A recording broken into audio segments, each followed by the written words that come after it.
नमस्ते स्टूडेंट्स, कैसे हो? फाइनली आज हम इस चैप्टर को यहीं पे ख़त्म कर देंगे। उसके सारे टॉपिक्स नेक्स्ट लेक्चर में उसके हम एक्सरसाइज पार्ट देखेंगे। ठीक है। तो सबसे पहला हमारा जो टॉपिक है वो है friction is a necessity. Friction जरूरी है। क्यों फ्रिक्शन जरूरी है उसका मैं रीज़न बताता हूँ। एक बात समझ लो कि फ्रिक्शन ना होती ना तो आप चल नहीं पाते। It is the friction between the ground and the feet that we are able to walk. उसका मैं दूसरा एग्जांपल दूं, किसी के घर पे नीचे मार्बल होता है या बहुत ही स्मूथ टाइल्स होती है, तो उस पर आप चलोगे थोड़ा सा पानी हुआ स्लिप हो जाओगे। क्यों? फ्रिक्शन होती है तो हमारे बीच वो ग्राउंड और पैर के बीच में क्या बना सकती है, फोर्स रखती है ताकि वो पकड़े के रखे अपने आप को। अगर रहेगा ही नहीं फ्रिक्शन तो हम गिर जाएंगे। दूसरा, the brakes of vehicle can not work without friction. Friction होगा तभी तो, वरना वो स्लिप मारेंगे। ठीक है। तीसरा, various parts of machine are able to rotate because of friction between belt and pulley. Belt और पुली का फ्रिक्शन, वो आपने फ्लोर मिल देखी होगी, आटे की चक्की, जहाँ पे वो बेल्ट और पुली घूमता रहता है और फिर वो अच्छे से पूरा आटा पिसता है। वो इसी का रीजन है। The tyres of vehicles are made rough to increase friction. बड़े बड़े आपने टायर्स देखे होंगे फोर व्हीलर के, वो बीच में उसे ऐसे ऐसे ऐसे ऐसे ऐसे ऐसे क्रॉसेस होते हैं। ओके। क्यों? ताकि फ्रिक्शन बढ़ सके। Nails and screw join various wooden parts due to friction. Nail क्यों उससे पकड़ के रखती है? बिकॉज फ्रिक्शन उनमें काफी ज्यादा होता है इसलिए। And in the absence of a friction it will not be possible to write on paper with a pen और पेंसिल। अगर आप पेपर को देखोगे ना, पेपर को तो मैग्नीफाई करके माइक्रोस्कोपिक लेवल पे तो बहुत ही रफ होता है, और उस पर जो हम लिखते हैं वो लिखा जाता है, हमें ऐसा लगता है वाह बहुत ही अच्छी हैंडराइटिंग है, बट लो जितना मैग्नीफाई करके देखोगे ना उसमें पता चलेगा कि भाई ये तो क्या है। वो फ्रिक्शन के कारण। इसीलिए आप लिख सकते हो। अगर स्मूथ होता तो लिख पाते ना जी ना, कभी भी नहीं लिख पाते। ठीक है। This is why friction is necessary. Okay. तो फ्रिक्शन एविल क्यों है? तो wear and tear of machinery is due to friction. Friction होगा इसलिए तो मशीन के पार्ट्स घिस जाते हैं बार बार। A large amount of power is wasted in overcoming the friction and the efficiency of the machine decreases considerably. Friction को ओवरकम करने के लिए ही, नो डाउट फ्रिक्शन जरूरी है, बट फ्रिक्शन को ओवरकम करने के लिए बहुत ही ज्यादा पावर चाहिए, तो वो तो डिसएडवांटेज हुआ। Excessive friction between rotating parts of machine produces enough heat and causes damage to the machinery. और बहुत बार ऐसा होता है कि कंटिन्यूसली, बेस्ट एग्जाम्पल, घिसो हाथ को, हाथ गर्म हो जाएंगे। अब ये तो हमारे हाथ है, तो वो मशीन तो कितना वो स्पीड पे घूमता है, तो वहां पे हीट भी प्रोड्यूस होती है, जिसके कारण मशीन क्या हो जाता है, डैमेज हो जाता है। So as a friction has both advantages and disadvantages, we can say that a friction is necessary evil. पता है खराब है, बट उसके बिना चल नहीं सकता। होते हैं ना ऐसा फ्रेंड्स, पता है गर्लफ्रेंड बॉयफ्रेंड बनाना खराब है, बट उनके बिना चल नहीं सकता ये चीज। ठीक है। Jokes apart. सो प्लीज ये लिख लीजिएगा, थियरी क्वेश्चन है, बहुत इंपॉर्टेंट है। अब हम आते हैं सेंट्रीपिटल फोर्स पे। The force that keeps an object fixed in its circular path is centripetal force. आप थ्रेड लो, एक जगह पे कुछ पत्थर बांध के रख दो और दूसरा आप हाथ में पकड़ो, ऐसे घुमा, वो पत्थर घूम रहा है घूम रहा है घूम रहा है, उसी जगह पे घूम रहा है। नॉट ड्यू टू थ्रेड उसमें पकड़ा हुआ है, थ्रेड भी घूम रहा है ना उसके कारण। क्यों? Because of this centripetal force. Moreover, this topic deals with the definition, example and formula of it. हम उसमें डिटेल में नहीं जाएंगे, बट उसका डेफिनेशन पढ़ लेंगे। फॉर एग्जाम्पल देखो, merry go round is a perfect example of centripetal force as when they operate people hold the bar and as the speed of merry go round increases the harder it becomes to hold on the bar. ये देखो नीचे लड़की है, merry-go round मतलब वो चक्कर वाला। Garden में कभी गए हो तो, अभी सब मोबाइल में ही पड़े रहते हो, तो गार्डन में तो कभी जाओगे नहीं, छोटे होंगे तब गए होंगे। तो ऐसे आप इनिशियली कोई इशू नहीं आता, बट जैसे जैसे स्पीड बढ़ती है आप उसको होल्ड करने के लिए बहुत ही पावर लगाना पड़ता है। ठीक है। Done. The word centripetal refers to the tendency to move towards the centre. Centripetal centre में मूव करने की ट्राई करेगा। Now centripetal means to proceed in a direction that leads to the centre. उस डायरेक्शन में जाओ जो centre में आपको रखने की ट्राई करेगा। Furthermore, centripetal force refer to the force that keeps an object moving in the circular path and helps it to stay on that path. Also, its value is determined by three factors. तीन चीजों पे उसकी value depend है। Number one, the velocity of the object when it follows the circular path. Number 2 the distance of an object from the centre of path, and number 3 mass of the object. ये मान लेते हैं हम, ये हमारा centre है, इस centre से इसका डिस्टेंस है r, ठीक है। तो एफ मतलब आपकी लैंग्वेज वाला एफ नहीं, एफ मतलब सेंट्रीपिटल फोर्स, किस पे डिपेंड करता है, वेलोसिटी पे, डिस्टेंस पे, और जो ऑब्जेक्ट है उसके मास पे। अब देखो ये जब घूमता रहेगा तो ये सेंटर पे अप्लाई क्यों हो रहा है, ताकि वो उसको वापस इस पाथ में, इस पाथ में, इस पाथ में, इस पाथ में, अपने सर्कुलर पाथ में रहने की ट्राई करवाए, और इसीलिए वो सेंटर पे लगता है।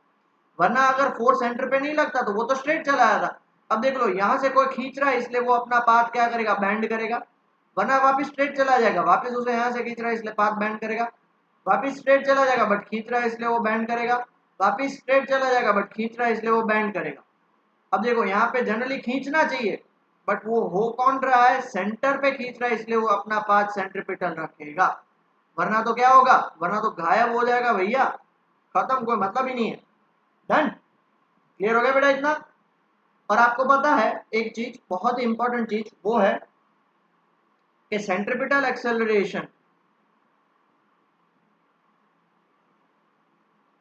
वो आपने ऑलरेडी 4 चैप्टर में पढ़ा है, उसको एसी बोलते हैं। उसका फॉर्मूला क्या है, वी स्क्वायर बाय आर, ठीक है, और उसका दूसरा फॉर्मूला है आर ओमेगा स्क्वायर। तो देयरफॉर फोर्स, कौन सा, centripetal force is equal to what, mass into centripetal acceleration. तो mass m v square by r, या m आर ओमेगा स्क्वायर, बस इतना ही याद रखना, इतना ही याद रखना और कुछ नहीं, ठीक है। आगे बढ़े बेटा, ओके। अब के जो दो डेरिवेशन है ना, मोस्ट मोस्ट मोस्ट टाइम पे डेरिवेशन, प्लीज ध्यान दीजिएगा। पहला डेरिवेशन है motion of a car on a level road. Sidhi level road होते हैं तो उसका मोशन ऑफ अ कार कैसे होता है। For a car taking a circular turn on a horizontal road, the centripetal force is the force of friction. समझ में नहीं है, समझा। आप सीधे जा रहे हो, आपको टर्न लेना है, अंदर की तरफ जाना है, फोर्स तो लगाना पड़ेगा। वो फोर्स कौन होगा पता है, force of friction. The circular motion of a car on a flat and banked road give an interesting application of the laws of motion। Bank road बाद में देखेंगे, हम फ्लैट रोड की बात करते हैं। तो ये देख लो, एक कार दिख रही है, कार नॉर्मल रिएक्शन ऊपर एंड वेट उसका नीचे, और अगर उसको मान लो ऐसे टर्न लेना हो तो उसका सेंट्रीपिटल फोर्स अंदर लगेगा, और हमने अभी बताया कि सेंट्रीपिटल फोर्स उसका क्या होगा, फोर्स ऑफ फ्रिक्शन F, ठीक है। तो मैं यहाँ पे एक चीज ये बोल सकता हूं कि भैया इस पे 3 फोर्स लग रहे हैं, पहला वेट, दूसरा नॉर्मल रिएक्शन, और तीसरा फ्रिक्शनल फोर्स। नॉर्मल रिएक्शन और mg वो दोनों एक दूसरे को इक्वल कर देंगे। देखो n minus m g is equal to 0, तो n is equal to mg, as there is no acceleration in vertical direction. सिर्फ जो एक्सेलरेशन है वो हॉरिजॉन्टल डायरेक्शन में, वर्टिकल डायरेक्शन में है ही नहीं। वर्टिकल डायरेक्शन और ये हॉरिजॉन्टल, क्योंकि कार को अगर आप टर्न करोगे तो हॉरिजॉन्टल डायरेक्शन में एक्सेलरेशन होगा, वर्टिकल में तो कुछ नहीं है। The centripetal force required for circular motion is along the surface of the road and is provided by the component of the contact force between the road and the car tires along the surface। Car tyre और road के बीच में friction अंदर की तरफ लगेगा, that is contact force लगेगा। देखो ये contact force between the road और टायर, इसके कारण नहीं लगेगा और किसी के कारण नहीं लगेगा। और कांटेक्ट फोर्स, फ्रिक्शन फोर्स क्या है, कांटेक्ट फोर्स ही है, इसलिए सेंट्रीपिटल फोर्स यहाँ पे जो लगेगा वो होल एंड सोल क्या होगा, due to force of friction. बस ये चीज याद रखो। क्लियर बेटा, आगे बढ़े, okay. Note that it is the static friction that provides the centripetal acceleration. Static friction opposes the impeding motion. Static friction है वो सेंट्रीपिटल एक्सेलरेशन लगाएगा, काइनेटिक फ्रिक्शन तो उसे हेल्प करेगा, उसे अपोज तो नहीं करेगा ना, बट यहाँ पे हमें अपोज करना है, इसलिए स्टैटिक फ्रिक्शन लेना पड़ेगा हमें, ठीक है। अब स्टैटिक फ्रिक्शन हम लेंगे तो स्टैटिक फ्रिक्शन आपको पता है, स्टैटिक फ्रिक्शन का फॉर्मूला क्या होता है, Fs is always less than और equal to mu S into M, ठीक है। अब ये जो फोर्स है, ये होल एंड सोल फोर्स किसके कारण लग रहा है बेटा, ये होल एंड सोल फोर्स लग रहा है due to F centripetal force mv square by r, mu s into n, r capital ले लेते, आर कैपिटल। तो हमें v फाइंड करना है कि भाई कितनी स्पीड से हम जाएं ताकि हमारी गाड़ी स्लिप ना हो जाए और पलटी ना खाए। बहुत बार होता है ना, एक्सीडेंट हो जाता है, आप टर्न लेते हो तो गाड़ी पलटी खा जाती है, स्पीड ज्यादा होगी, आर ऊपर जाएगा, एन नीचे आएगा। तो v square is less than equal to mu S n r by m. तो देयरफॉर v की वैल्यू क्या बोल सकता हूँ, v की वैल्यू बताओ, जल्दी से बताओ बेटा।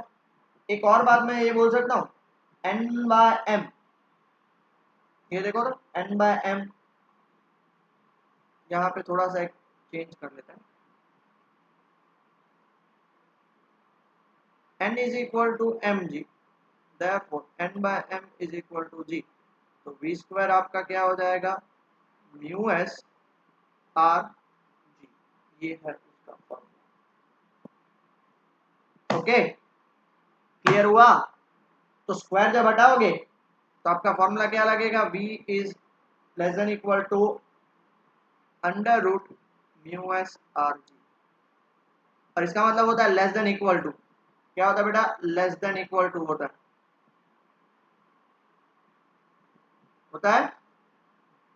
अब ये लेस देन इक्वल टू है, यहाँ पे ये लेस देन इक्वल टू नीचे आएगा,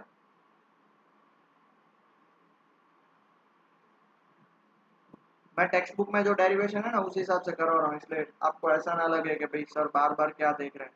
तो मैं टेक्स्ट बुक देख रहा हूँ, म्यू आर जी, तो therefore v is equal to under root mu r g हो जाएगा।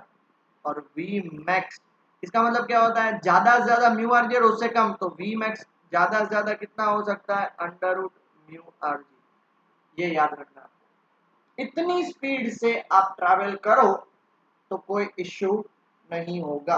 और ये म्यू कौन सा होगा, म्यू एस, स्टैटिक फ्रिक्शन वाला, मतलब कोएफिशिएंट ऑफ स्टैटिक फ्रिक्शन हो जाएगा म्यू।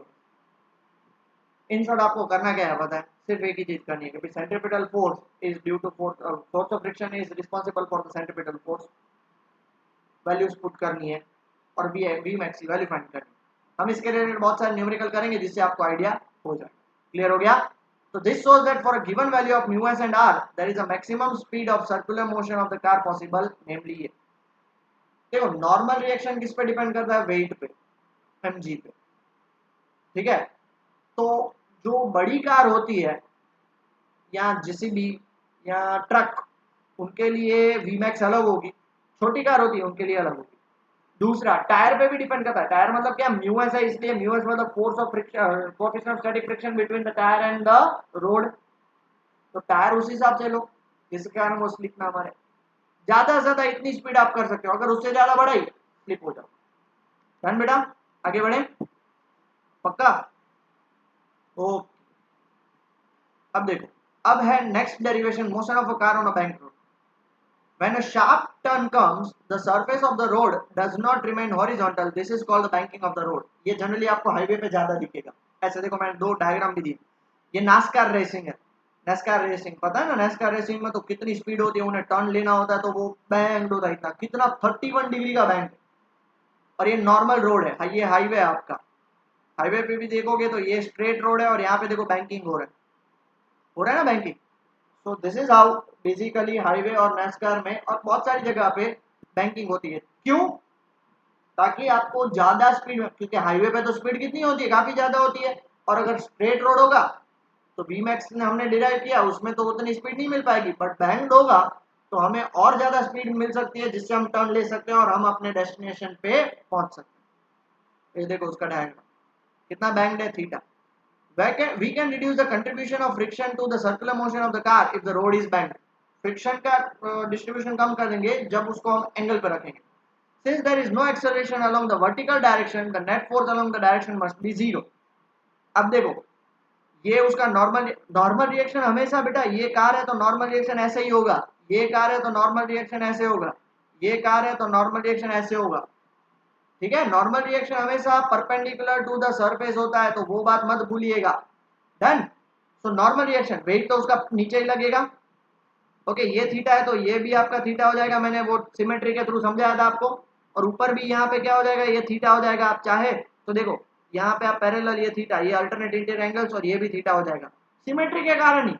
आपको ये समझना है, मैं इतना डिटेल में नहीं जाऊंगा, ये सिमेट्री के कारण ही होगा, आपको समझ लेना है, ठीक है। अब दूसरी बात, जो भी मोशन हो रहा है वो हॉरिजॉन्टल हो रहा है, वर्टिकल कुछ नहीं हो रहा है। मतलब यहाँ पे हॉरिजॉन्टल देखो, एन एन भी एंगल पे है इसलिए दो पार्ट, उसके एन कॉस थीटा और एन साइन थीटा। एफ भी एंगल है इसलिए उसका F cos theta and F sine theta. देखो F cos theta F sine theta, N का N cos theta N sine theta. तो यहाँ पे हम क्या बोल सकते हैं, यहाँ पे हम ये बोल सकते हैं, ध्यान से सुनना बेटा, ध्यान से, बहुत ध्यान से सुनना। यहाँ पे एन कॉस थीटा ऊपर है और f sine theta m g नीचे है, तो उसका बैलेंस डी है। मतलब मैं यहाँ पे बोल सकता हूँ n cos theta is equal to f sine theta plus m g, balanced है। मतलब जितना ऊपर होगा उतना ही नीचे होगा, इसलिए तो इक्विलिब्रियम हो जाएगा। कितना बात क्लियर हो गई। दूसरी बात, the centripetal force is provided by the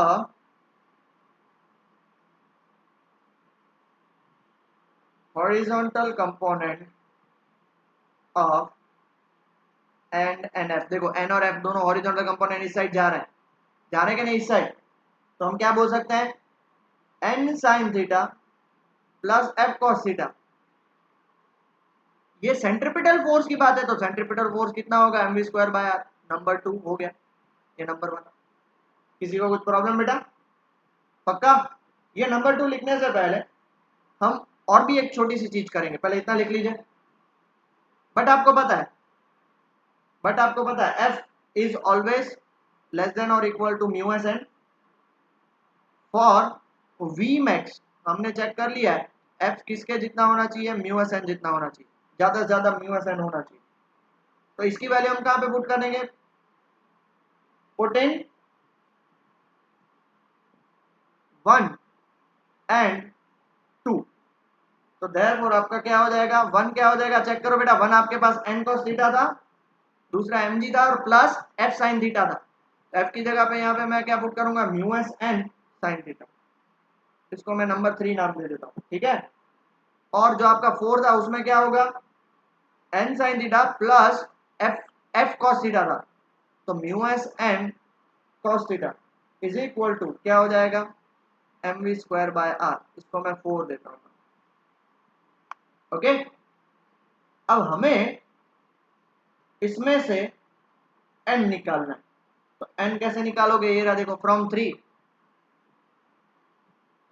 three n cos theta is equal to, sorry ये म्यू एस एन इस साइड आ जाएगा, तो mu S n sine theta is equal to M g हो जाएगा। इसमें से मैं एन निकाल रहा हूं, तो क्या होगा, cos theta minus mu S sine theta is equal to M g. Done. किसी को कुछ प्रॉब्लम बेटा, पक्का। टेक्स्ट बुक के अलावा एक और मेथड करते हैं, चलो।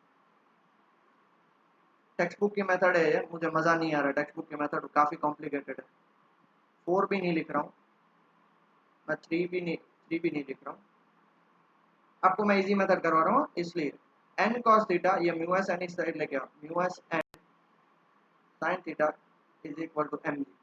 एन कॉमन निकल जाएगा, तो n cos theta mu S sine theta is equal to M g. इसको मैं दे रहा हूँ 3। अब जो 2 से लिया ना, 2 हमने क्या लिया था, n sine theta plus mu S n mu S n cos theta is equal to m we square by r. इसमें से भी मैं एन कॉमन निकाल दूँ, तो ये क्या हो जाएगा, sine theta plus mu S cos theta is equal to m we square by r, number 4 दे दो, ओके। अब ये देखो, ये आपका नंबर 3 और ये आपका नंबर 4, डिवाइड 3 एंड 4। चलो खुद से ट्राई करो तो बेटा, divide 3 and 4, n N cancel हो जाएगा, एम एम कैंसिल हो जाएगा, जल्दी से करो। तो क्या होगा बेटा, ऊपर बचेगा आपके पास N cos theta minus mu S sine theta is equal to M G, और नीचे क्या बचेगा, N sine theta plus mu S cos theta, और यहाँ पे आएगा M we square by R. N N cancel, M M cancel, R ऊपर चला जाएगा, तो यहाँ पे क्या बचा, cos theta minus mu S sine theta whole upon sine theta plus mu S cos theta is equal to g r by v square. अब मैं क्या करूंगा, इसको रेसिप्रोकल कर दूंगा, रेसिप्रोकल। तो रेसिप्रोकल बिकॉज हमें v फाइंड करना है ना, इसलिए बेटा v फाइंड करना है, इसलिए तो ये क्या हो जाएगा, ऊपर चला जाएगा v, और v क्या होगा पता है, v मैक्स होगा, ये v मैक्स होगा। क्यों v मैक्स होगा, बिकॉज हमने f किसके लिए लिया, v मैक्स के लिए। तो v max square by g r is equal to sine theta plus mu S cos theta whole upon cos theta minus mu S sine theta. Done. अब मैं क्या करूंगा, divide numerator and denominator on RHS by cos theta. क्यों cos theta से divide कर रहा हूँ, तो देखो उसका रीजन है कि 10 में आ जाए, 10 के फॉर्मेट में आ जाए। तो देखो साइन बाय कॉस ये हो जाएगा tan theta, cos by cos ये हो जाएगा डिवाइड मतलब minus mu S, cos by cos ये हो जाएगा 1, ये हो जाएगा mu S, sine by cos हो जाएगा टेन थीटा। हो गया ये। तो देयरफॉर अभी जी आर ऊपर चला जाएगा, पहले इतना लिख लीजिए बेटा जल्दी से। हाँ अब चेक करो हमारा क्या हो जाएगा, v square maximum is equal to g are tan theta minus mu s upon 1 minus mu S tan theta. तो देयरफॉर वी मैक्स की वैल्यू कितनी हो जाएगी, ये पूरा उस साइड जाएगा, तो ये हो जाएगा G are tan theta minus mu S 1 minus mu S tan theta का पावर हाफ। ओके पक्का। तो ये आप चेक कर सकते हो। So here we can say that V max for banked road is greater than that of flat road। Clear हो गया। तो therefore also, अब एक और चीज मान लेते हैं म्यू एस जीरो हो, तो म्यू एस जीरो हो जाए तो आपका वी मैक्स क्या हो जाएगा, वी जीरो हो जाएगा, वो वी मैक्स नहीं होगा, वी जीरो हो जाएगा, वी जीरो क्योंकि म्यू एस जीरो है। G are tan theta minus zero upon one minus zero का पावर हाफ। तब वी जीरो की वैल्यू हो जाएगी under root ji are tan theta, क्योंकि रूट है ना, ये तो वन माइनस जीरो वन होगा। ओके डन पक्का। किसी को भी कुछ डाउट बेटा। ओके सो हमारा आंसर क्या निकला बेटा, v zero is equal to under root ji are tan theta. At this speed frictional force is not needed at all to provide the necessary centripetal force. यहाँ पे इसलिए तो देखो क्या है, mu s is equal to zero लिया हुआ है ना, तो इस स्पीड पे फ्रिक्शनल फोर्स तो जीरो हो जाएगा, चाहिए ही नहीं वो हमें, not needed at all. And driving at this speed on a bank road will cause little wear and tear of wires. और इस स्पीड पे अगर ट्रैवल करोगे ना तो टायर बहुत ही जल्दी घिस जाते हैं। दिस इज द रीजन, अगर आपने फार्मूला वन की रेसेस और नास्कार की रेसेस देखी होंगी तो वो बहुत ही ज्यादा स्पीड से ट्रैवल करती है, इसलिए बार बार वो अपना टायर बदलते रहते हैं। and the same equation also tells you that v is always less than v0।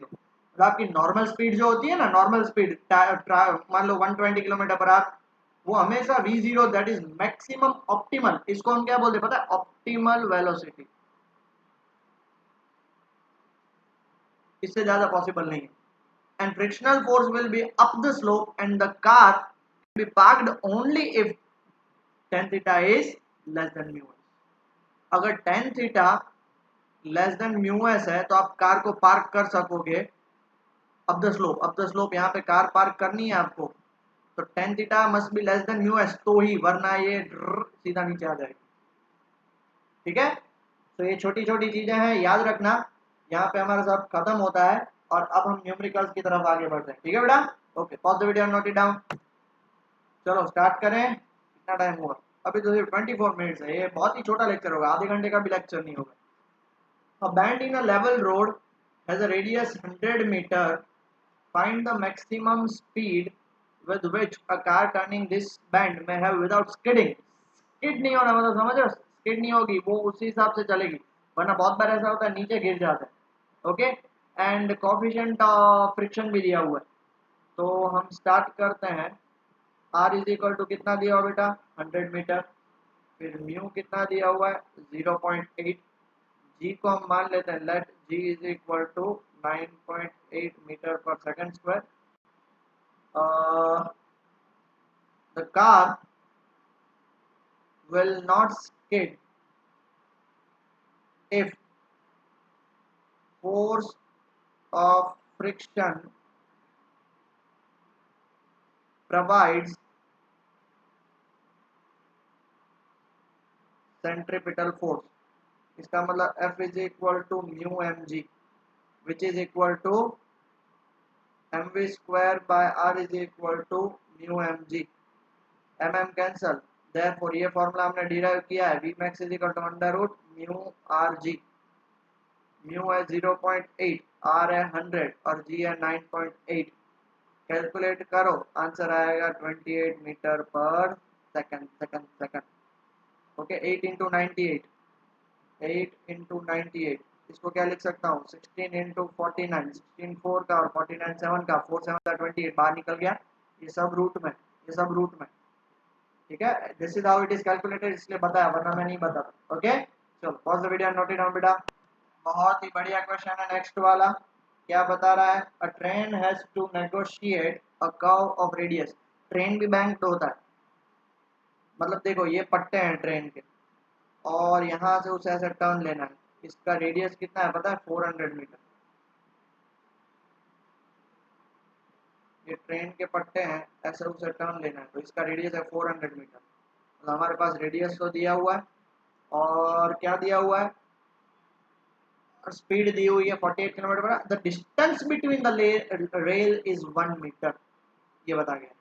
तो इसका मैं डायग्राम बनाता हूँ, प्लीज ध्यान से देखिएगा।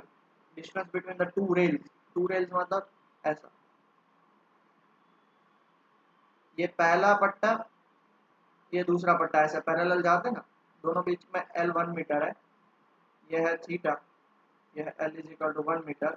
और कितना हाइट उसको रखना चाहिए वो हमें फाइंड करना है, हाउ मच आउटर। ये दो पैरेलल है तो इसको रेज करना पड़ेगा ना, ये ऐसे चल रहा है, इसके ये आउटर है और ये इनर है, इसको रेज करना पड़ेगा तभी तो बैंड होगा ना। समझ रहे हो कि नहीं समझ रहे हो बेटा, पक्का? ठीक है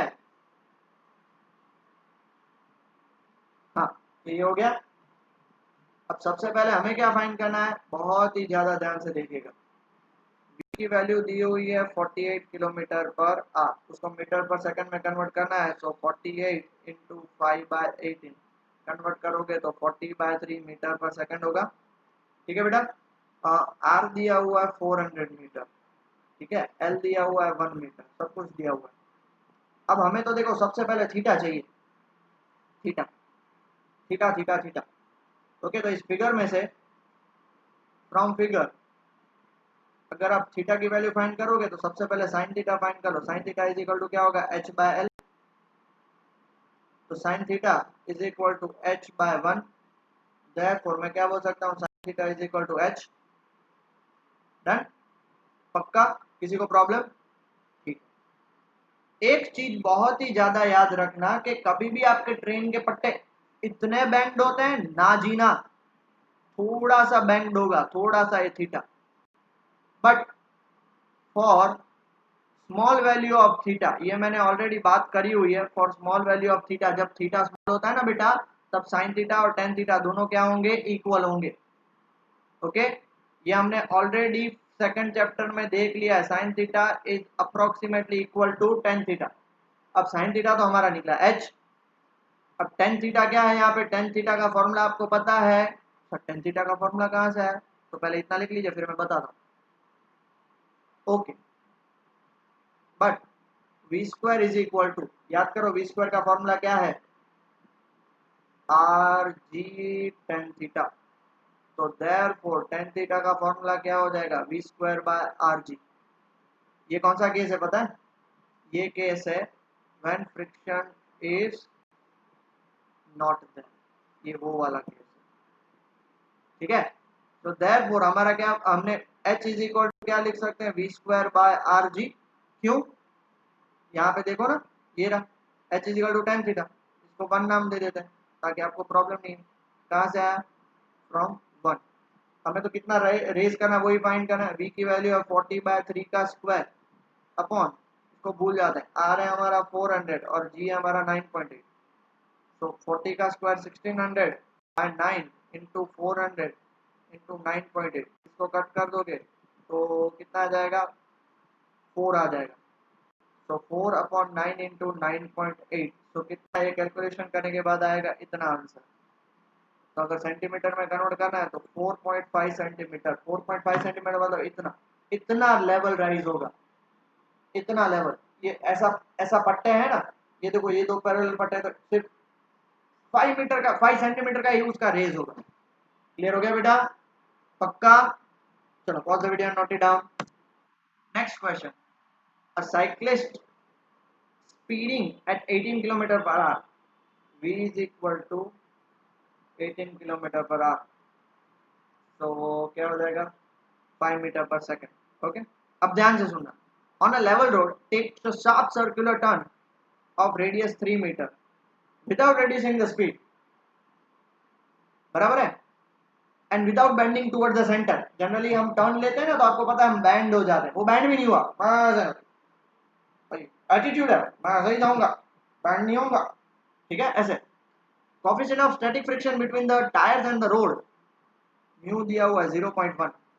अब बताओ कि ये साइक्लिस्ट स्लिप होगा या टर्न ले पाएगा।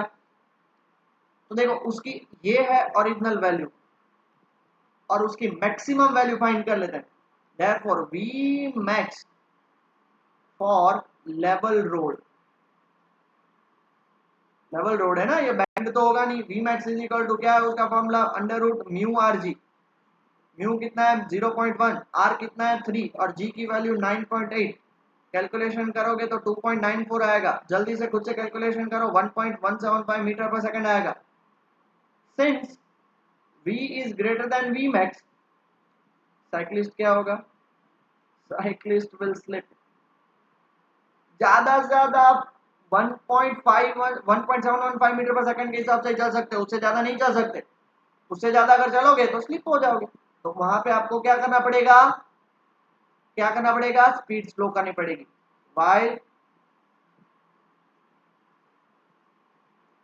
while taking the turn, done, आगे बढ़े, श्योर, पक्का। लास्ट क्वेश्चन क्या दिया, लास्ट क्वेश्चन देखो तो बेटा, a circular race track of radius r is equal to 300 meter, theta is equal to 15 degree, coefficient 0.2, what is the optimum speed, मैंने बोला था v0, तो सबसे पहले ऑप्टिमम स्पीड उसकी कितनी होगी v0, फॉर्मूला क्या है, under root r g tan theta, v is equal to under root r की वैल्यू बेटा 300, जी की वैल्यू 9.8, टेन थीटा 10 15 डिग्री, और ये हमने 10 50 डिग्री ऑलरेडी लास्ट न्यूमेरिकल्स में निकाल लिए हैं। 300 इंटू 9.8 इंटू 0.2679, तो v0 कितना आएगा पता है बेटा, 28.1 मीटर पर सेकेंड।